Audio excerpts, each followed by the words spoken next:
We've done an awful lot of listening today, and I will try to be brief. You may have seen an article in last Saturday's Times called What I Have Learned. It was based on an interview by Rory Stewart, and in it, much of what he says in his book, Politics on the Edge, and his podcast, The Rest is Politics, was reflected. Rory Stewart used to be our MP when we were up in Cumbria, and I know him quite well, and my own contribution now has a similar title, What I Have Learnt. I'll be leaving out some of the rather barbed descriptions of my various colleagues, unlike Rory, in what I say. And hopefully I'll be picking up on much of what we've heard, both about parish from Andrew and also about community from Maria. So I'm speaking primarily from my own experience, first of all as a curate in Watford for 3.5 years. I first learned about the importance of place for the legitimacy of the Church of England when I was there on my very first day of ordained ministry, when I was sent out to clear the churchyard. I did begin to wonder whether this was what I'd spent the last 3 years preparing for, but as I cleared my first grave, which was just outside the vestry of this church on the edge of Watford, I came across the name that was inscribed on it, which was Rt Newcome. It was spelt the same way, without a B, as my name, so I was intrigued, made a little research and discovered that this was a direct ancestor who had been the very first vicar of that very church. Quite extraordinary. Felt I was in the right place. Went on to be a parish priest in a place called Bar Hill, which is on the edge of Cambridge. I was there for 12 years. That was what was then called a local ecumenical project, and I was the minister for 5 denominations, also in partnership with the Roman Catholics. I was also a theological college lecturer in pastoral theology, integrating theology and ethics, which involved quite a lot of thinking about what people were going to be doing practically in their parishes. Went on to be a residentiary canon in Chester Cathedral and director of ministry in that diocese, and then for 21 years, suffragan, then diocesan Bishop of Carlisle diocese. It's one of the biggest geographically dioceses in the country, 2,500 square miles, but inhabited mainly by sheep. It's one of the smallest populations in any diocese in the country, but has 350 local churches, 270 parishes. Location, place is really, really important there. And now the crowning glory, I am at last a member of a local village church which has an average congregation on a Sunday of anywhere between 12 and 20. The legitimacy of the Church of England depends first on its earth establishment, as we were hearing this morning, the local church being a focus for the kind of community that Maria was talking about. We heard earlier on that King Charles has talked about Britain as being a community of communities. And part of the Church of England's role, developing communities locally all around the country, is, of course, to care for everyone, whether they come to church or not. That's what the parochial system is all about. And part of the idea of the church is that it should be glue for the whole community, especially in our very mobile society. When I was in Bar Hill, which was really a modern housing estate, a great big housing estate of about 5,000 people, 1/3 of the population of that so-called village was on the move every year. And then church schools, we've heard about those today as well. 106 of them we had in Carlisle Diocese. And the clergy, locally, and others, members of the congregations, were highly involved. And we heard that there's not a lot of Bible teaching. Well, that's probably true, but we did have a certain amount, not least with Open the Book, as it's called, which involved the teaching of Bible stories. But of course, the reduction of clergy numbers nationally means that the days of one vicar, one church, especially in the countryside, are now largely past. And so there is a huge need, in order to develop community and to maintain that sense of place and local ministry, to have local leaders, lay or ordained, and teams, whether in parishes or, as we had, mission communities. Second point, local church exists to meet basic needs for fellowship and belonging. We've heard quite a lot about social action today. Social action, pastoral concern, home groups. It's certainly been our experience since retiring to this little village here in Oxfordshire that is very much a feature of what happens. Third, church buildings are really important. There are about 1,600 of them in the Church of England. And when they're open and active, and I have to admit that when they're not, the opposite is the case, but when they're open and active, they act as a statement of all sorts of things. First of all, of the presence of God there in the middle of the community, the spire, the tower, whatever it might be. They act as a statement of the existence and life of God's people. I remember as a local vicar, somebody coming up to me one day as I walked down a little path through the village, and we got chatting. I'd never met him before, and he said, "I do hope you never leave." And I said, "Well, it's very nice of you, but why do you say that?" And he said, looking at my collar, "Because having you here and having the church here makes us feel secure." He didn't actually come to church, but there was something about the church being there that was really important to him. It says something about our history and our roots with ancestors in the churchyard. That was especially important in Cumbria, though comments about ancestor worship did not go down at all well.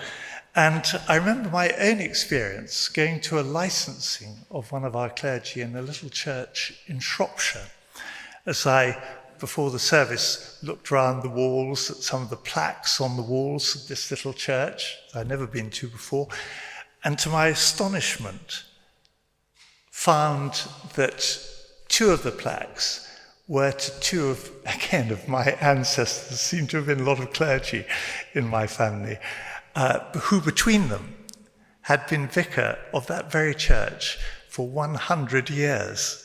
The father for 40 years and the son for 60, unbelievably. And then the importance of land and geography. It's all there in Scripture. Walter Brueggemann has written a marvellous book called Land.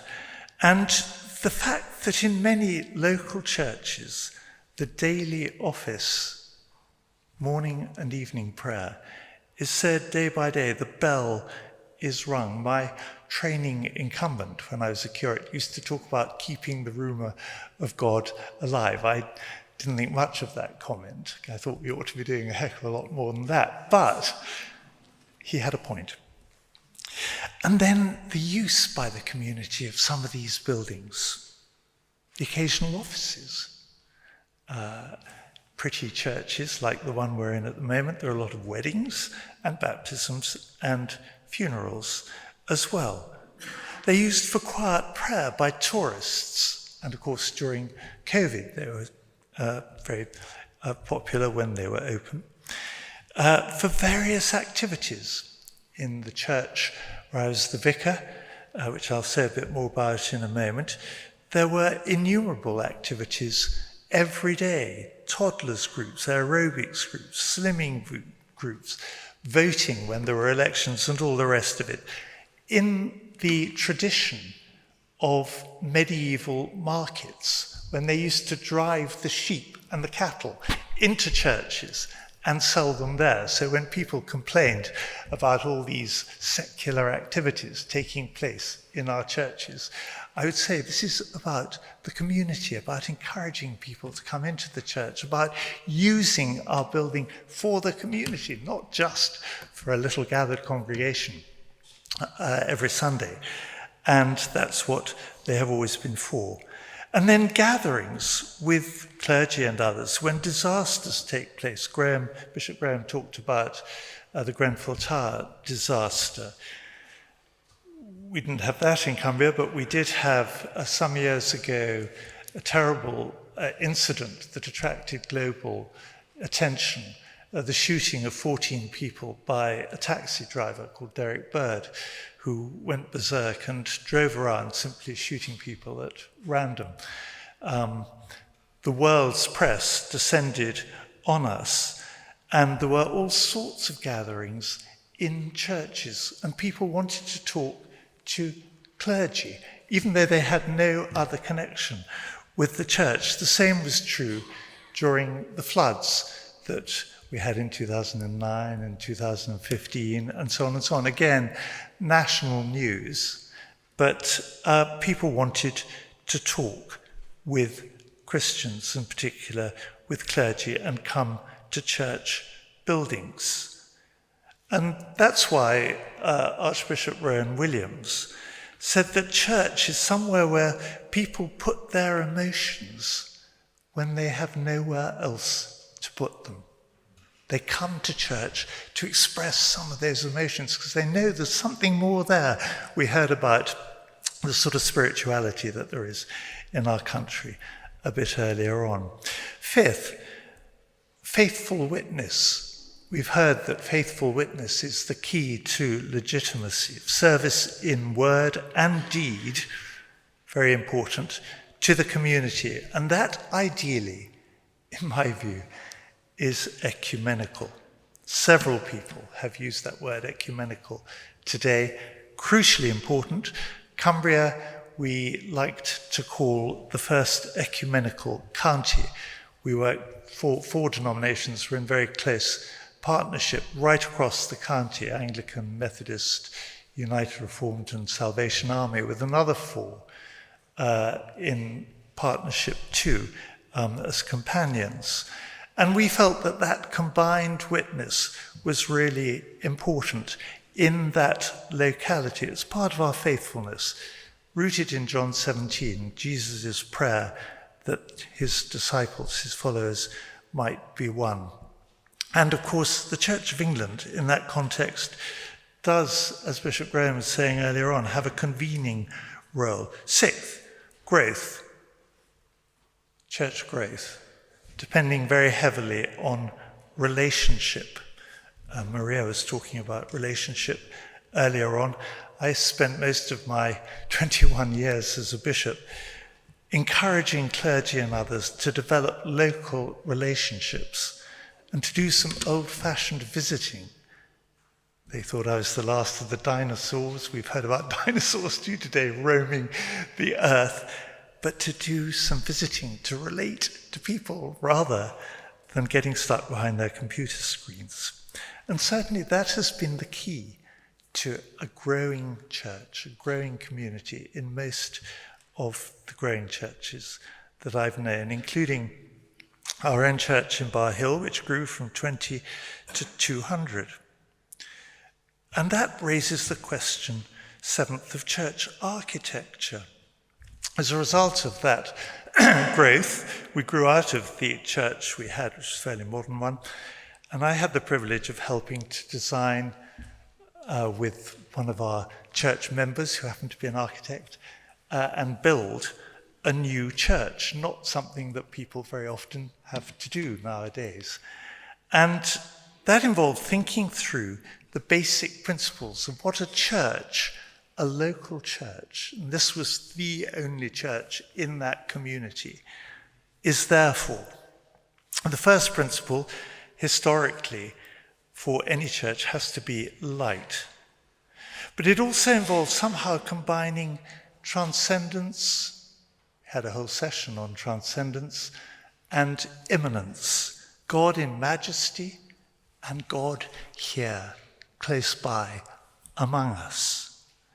And we came up with a design that not everybody liked, but it did win various awards and did make that church multi-purpose, something which could be used all day, every day, by the whole community. We were there to serve the community, not just ourselves.